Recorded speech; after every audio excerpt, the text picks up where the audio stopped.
Micah Sutter stood at the collapsed section of boundary fence, with a coil of wire over one shoulder and a hammer loose in his hand, the late afternoon sun throwing long gold light across the rows of apple trees behind him.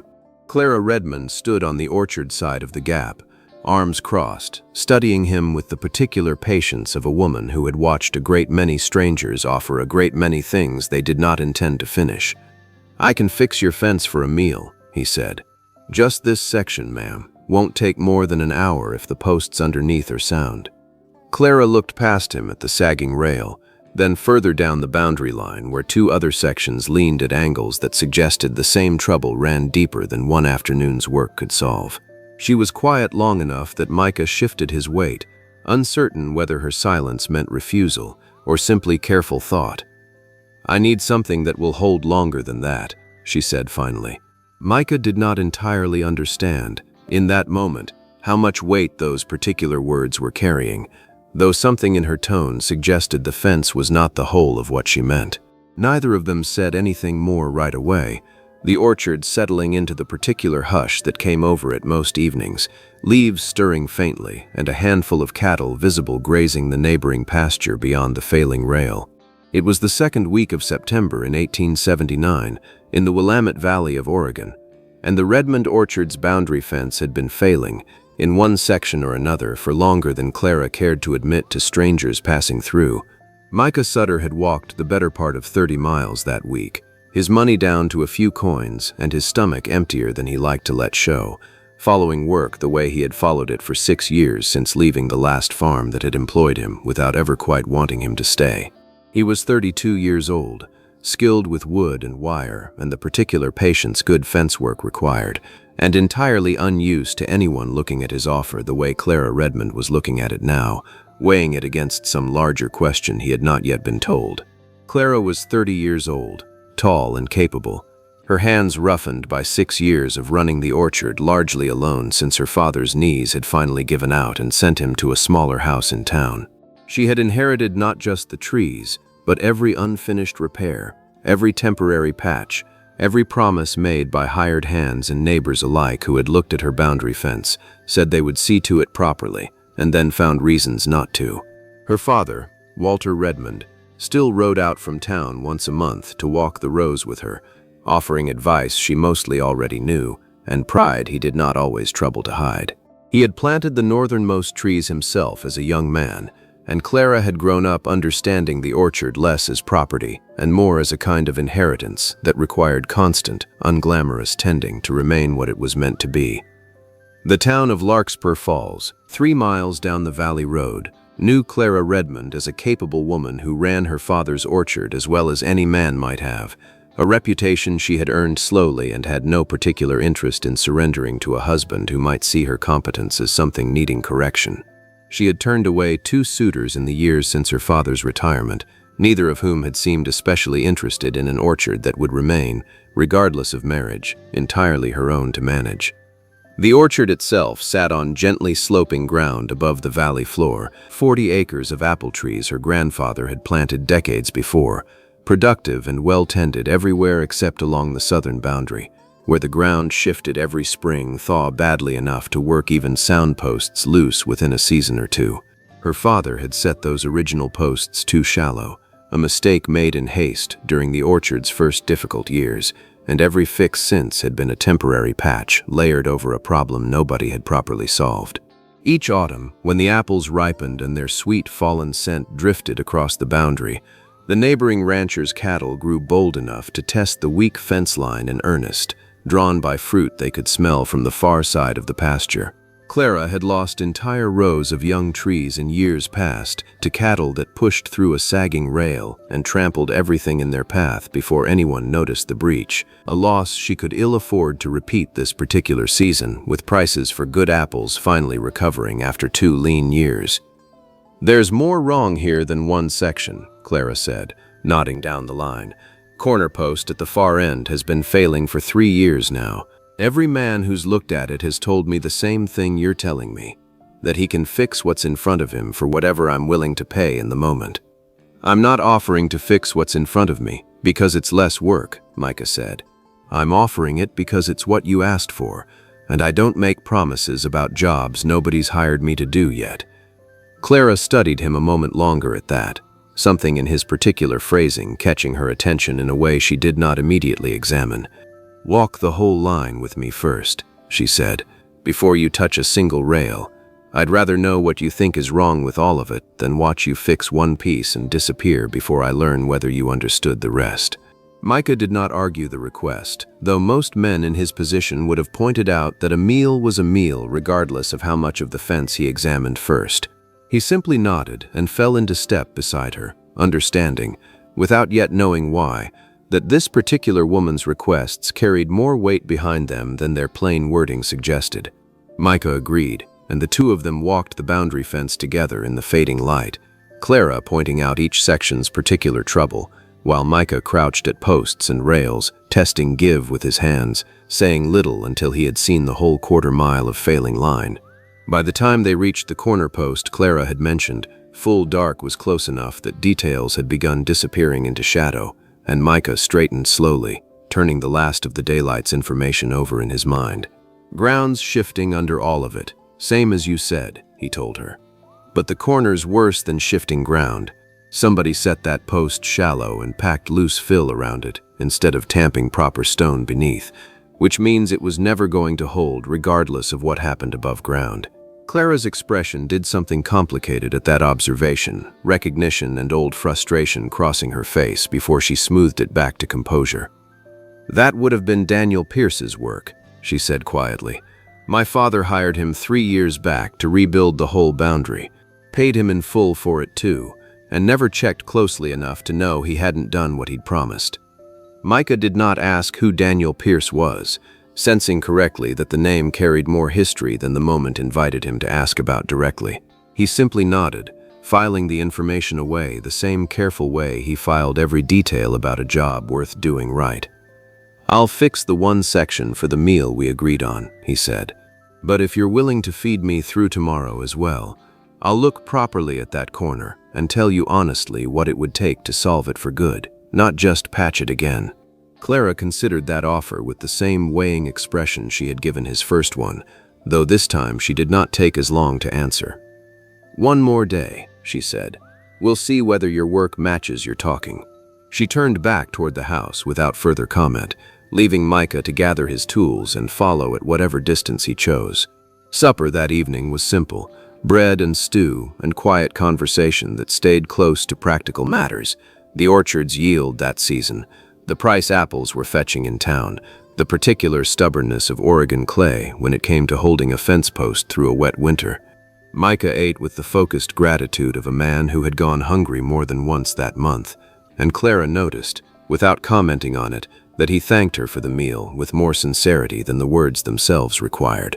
He slept that night in the small barn loft she offered without being asked twice, and was up and working before she came out to check on him the next morning, already 3 rails into the section he had promised to repair.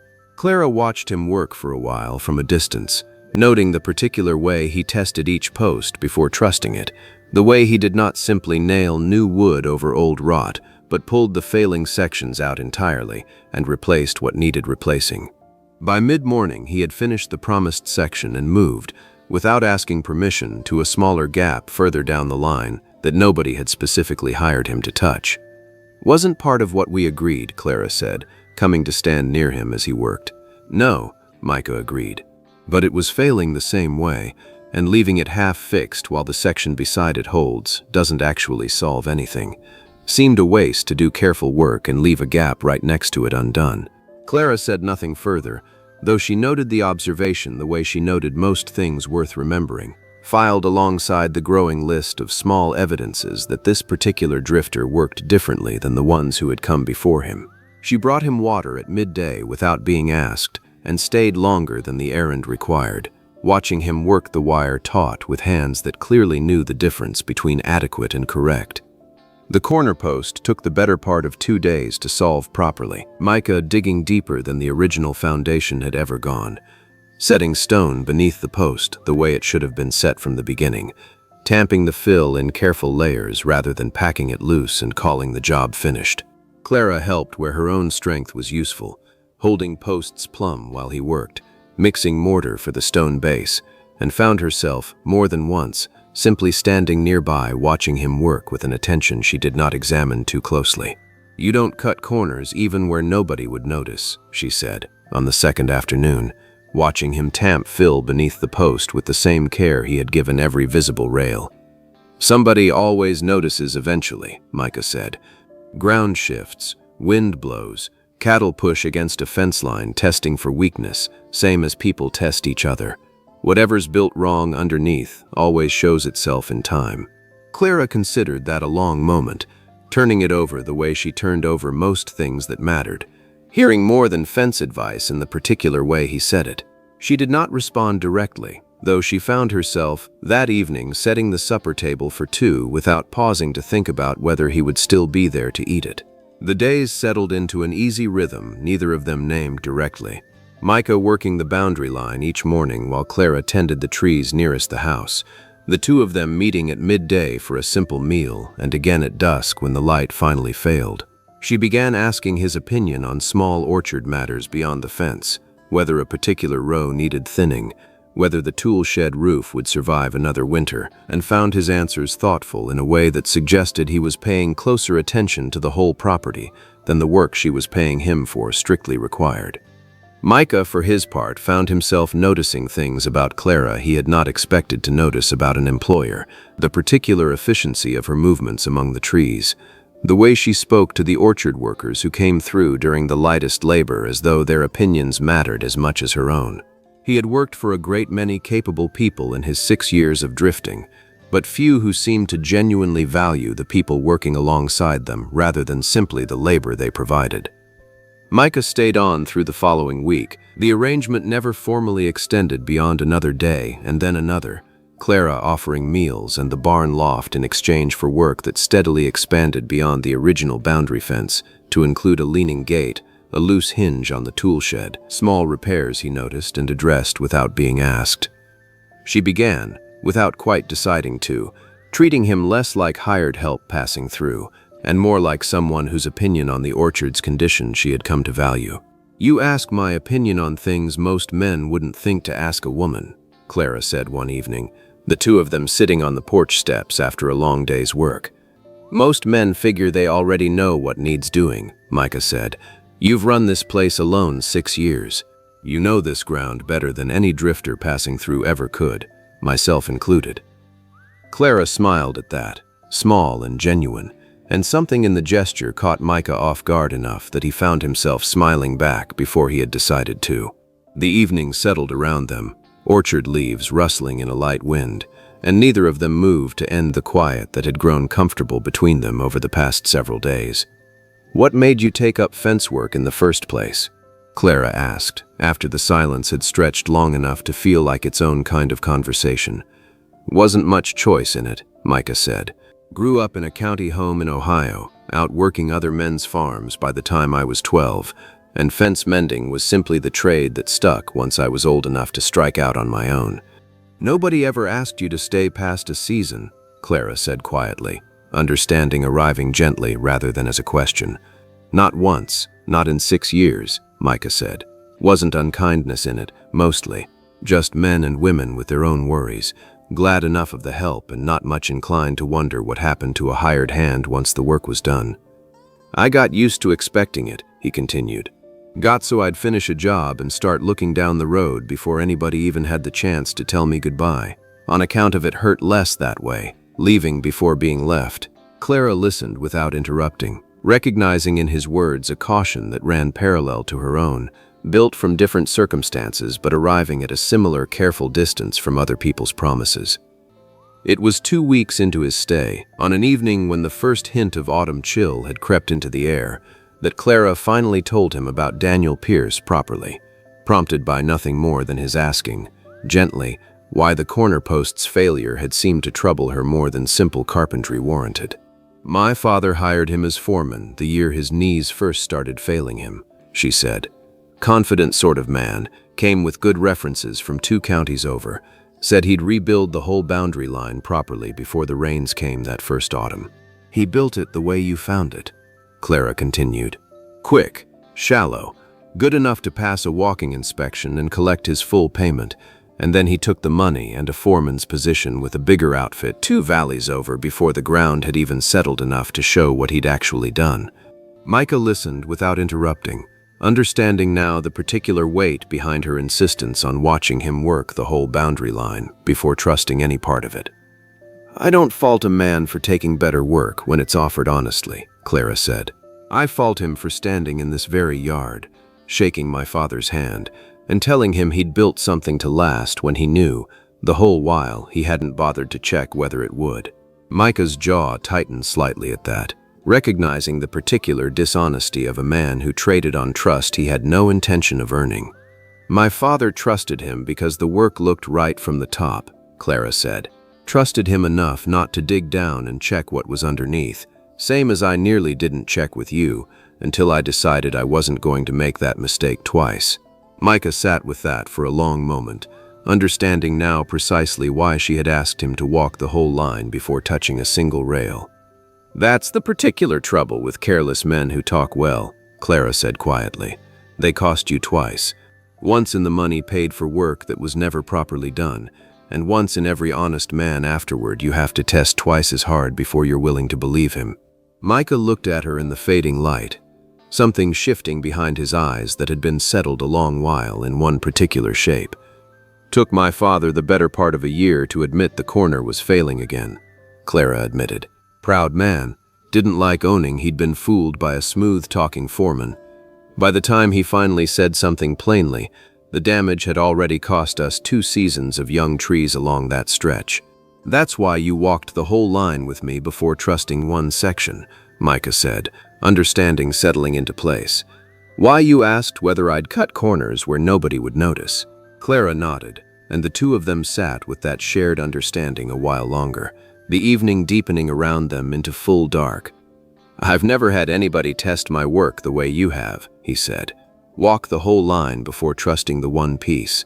Most folks just want the visible part fixed and don't think to wonder about what's underneath."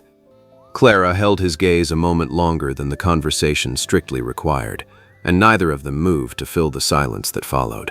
The trouble that tested their work arrived 9 days later, when word reached the orchard that the neighboring rancher intended to move nearly 300 head through the pasture bordering the southern boundary, timed to coincide with the heaviest apple drop of the season.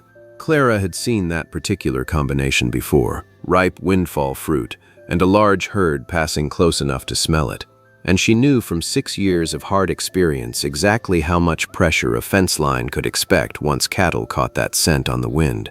"They'll come through around midday, once the herd settled from the drive," Clara said, studying the boundary line with the particular focus she brought to reading weather or soil. "Cattle always push hardest at the corner first, on account of the fruit collects thickest where the ground dips. That's exactly where your new stonework sits, and exactly where the old rancher's crew ran 300 head straight into a weak rail 2 years back." Micah spent the morning reinforcing the vulnerable stretch further, adding extra bracing at points Clara identified from memory, doubling the wire tension along the corner section and the 2 older lengths flanking it. "If the corner holds and the flanking sections give, the herd will simply funnel through wherever it's weakest," he said. "Need every yard of this stretch solid, not just the piece we already rebuilt." Clara positioned herself at the pasture gate before the herd arrived, reading the cattle's movement the way she read the ground itself, calling adjustments to Micah as the animals began drifting toward the fallen fruit scent drawing them steadily south. "They're bunching toward the dip," she called. "Corner first, same as I said, and they'll bring weight against it faster than you'd expect once the lead animals catch the smell properly." The herd's pressure built quickly once the first cattle reached the boundary, dozens of animals crowding the fence line within minutes, testing the rail with the blunt, patient insistence of creatures who had found weak fences before and expected to find one again. Micah held the reinforced corner section from the orchard side, watching the wire hold taut under weight that would have snapped the old construction within the first quarter hour. "Corners holding," he called to Clara, who stood further down the line watching the flanking sections for any sign of give. "Flanking sections too, so far, though there's real weight coming against the north length now." Clara moved quickly to guide two ranch hands, positioning themselves to turn the densest part of the herd away from the fence's thinnest remaining stretch, directing them with the confident clarity of a woman who understood this land and these animals better than any hired crew passing through. For the better part of an hour, the fence held against pressure Clara had never seen it survive in 6 years of ownership, the corner post standing solid, the reinforced sections beside it giving not an inch despite steady crowding from animals that outweighed any single rail many times over. Micah worked the length of the vulnerable stretch continuously, adding bracing wherever the pressure concentrated, while Clara's direction from the gate kept the heaviest part of the herd moving rather than settling into one sustained push against a single point. Gradually, as the fallen fruit nearest the fence was consumed and the herd's attention scattered further into the pasture, the pressure eased, cattle drifting back toward open grazing rather than crowding the boundary line. Clara watched the last of the herd move off with the particular relief of someone who had genuinely not been certain, until that exact moment, whether 6 years of failed patches had finally been solved for good. "It held," she said, the words carrying more weight than their simple meaning accounted for. "Every piece of it, the old sections and the new ones both." Micah looked at the line they had just defended together, then at her. Something quietly settled in his expression that had not been there when he first walked onto her land 3 weeks before. They walked back toward the house together as the afternoon light softened toward evening, neither speaking much, both aware that the herd had tested considerably more than fence posts. Clara set water to boil for coffee, while Micah washed the day's dust from his hands at the pump, and when he came back into the kitchen, she was standing at the window watching the orchard settle back into its ordinary quiet. Trees standing full and undamaged, fallen fruit scattered, but the rows themselves untouched. Walter Redmond rode out from town that same evening, having heard from a passing neighbor that the rancher's herd had come through close to the boundary, and found the fence line standing exactly as it should, not a single rail out of place. He walked the length of it himself, testing the corner post with the same careful hands his daughter had inherited, and said little beyond a quiet nod that Clara understood, from a man sparing with praise, as considerable approval. 300 head pushing that corner, and it never gave an inch, Walter said, more to himself than to either of them. That section never held through so much as a light crowding before, not since Pierce built it. He looked at Micah a long moment, taking his measure the same unhurried way his daughter had taken it 3 weeks before. "Your grandfather would have liked this fellow," Walter told Clara privately, watching Micah coil spare wire near the tool shed. "Does careful work and doesn't talk about it more than the work itself requires. Rarer thing in a hired hand than you'd expect." Clara only smiled and said nothing in reply, though she found she agreed with her father's assessment more thoroughly than she was ready to admit aloud.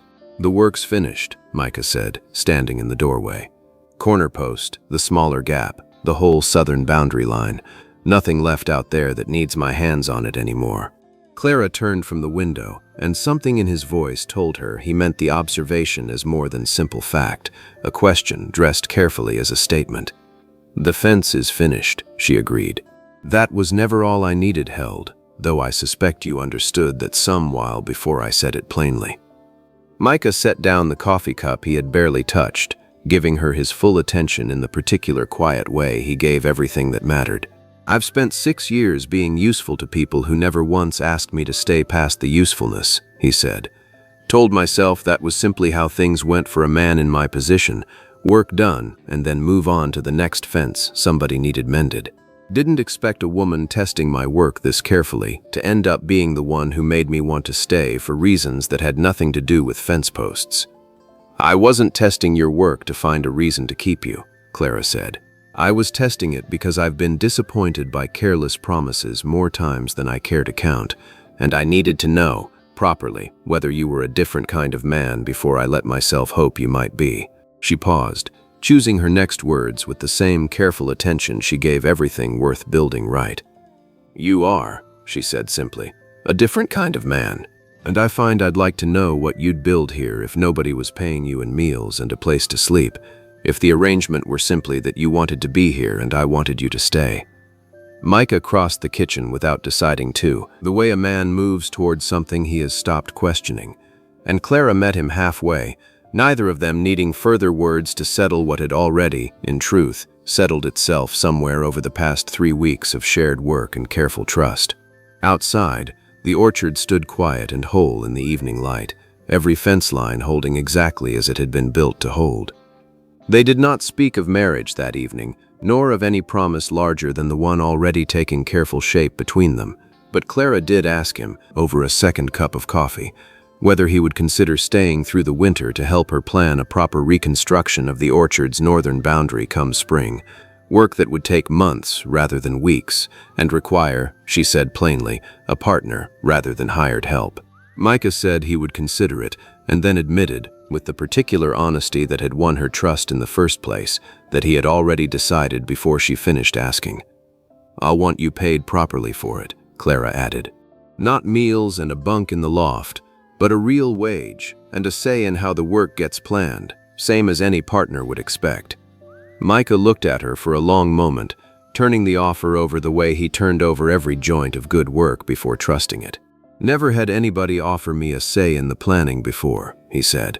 "Mostly folks just wanted the fence fixed and didn't much care how I got there." Clara held his gaze steadily.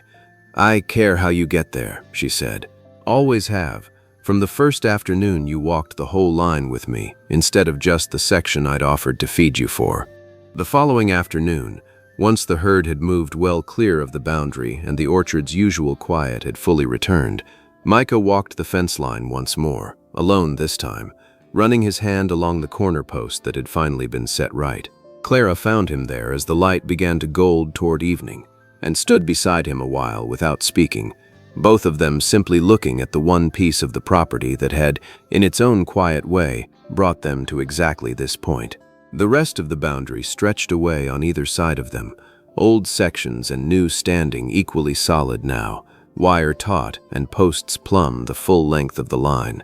Clara thought, watching the evening light settle golden across the wood, that she had spent 3 years measuring every man who walked onto her property against a promise that had failed, and had very nearly missed noticing the one who simply kept his without ever being asked to prove it twice. "I used to think a fence was just a fence," Clara said. "Something you built to keep trouble out and cattle in, nothing more complicated than wood and wire done properly." Micah looked at her, and then at the post, and said nothing for a moment, letting the observation settle the way good work settles once it has been tested and proven sound. "Some things you build once, and they hold on their own," he said finally. "Others need somebody willing to keep checking them, season after season, making sure the ground hasn't shifted underneath. I find I don't mind being the second kind of man, so long as I'm checking alongside somebody willing to check with me." Clara reached out and rested her hand briefly on the top of the corner post, the wood still faintly warm from the day's sun, solid and unmoving beneath her palm. "I believe I can manage that," she said, and the two of them stood together at the fence line a while longer, watching the last light fade gold over rows of trees that would need tending again come morning, the same as they always would. Take care of yourselves out there. Until next time, keep riding.